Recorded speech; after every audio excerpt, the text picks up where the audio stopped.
One of the most interesting and unusual exorcisms that I was ever called upon to perform concerned a young man who had been an usher on the staff of the Odeon Cinema in Bristol and had been so frightened by something that he believed was haunting the cinema that he'd given up his job. His manager was a very caring and sensitive employer and was prepared to take the young man back in with an exorcist to see if we could get rid of whatever had been frightening him. I took with me a friend of mine who was a medium, sadly now passed away, but her name was Bremner Howells, and she was a very gifted medium, also a highly intelligent lady. She'd been a practicing midwife, and she also had a law degree, so she was the kind of medium who would be very rational and sensible about anything that she saw. When we went into the cinema, she said immediately, "There's something strange and evil in this place." And the young man who had given up his job because of it led us to a corridor where he felt that evil presence at its maximum.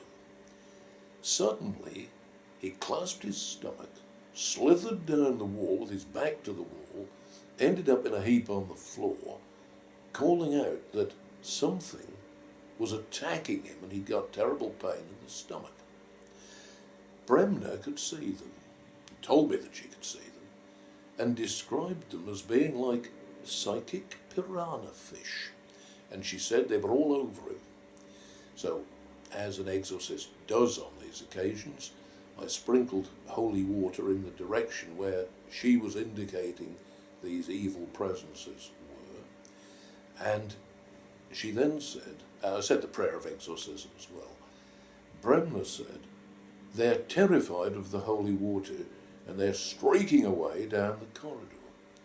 The young man then got up and looked so surprised and said, "Father, it stopped hurting. They've gone. They're not attacking me now." And the only thing I noticed was that when he had been under attack, as he reported, there was a smell of death and decay. It's a unique and very unpleasant odour.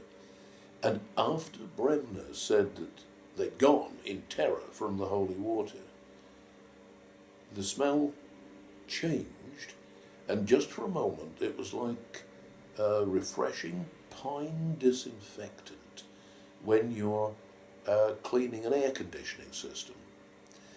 And when we investigated the history of the place, apparently in 1944 or 1945, the cinema manager had been murdered, and the case remained as an unsolved mystery.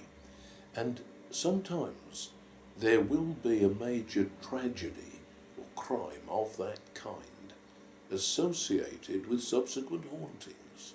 But that was the exorcism in the Bristol Odeon, which was, I think, probably the strangest that I was ever called upon to conduct.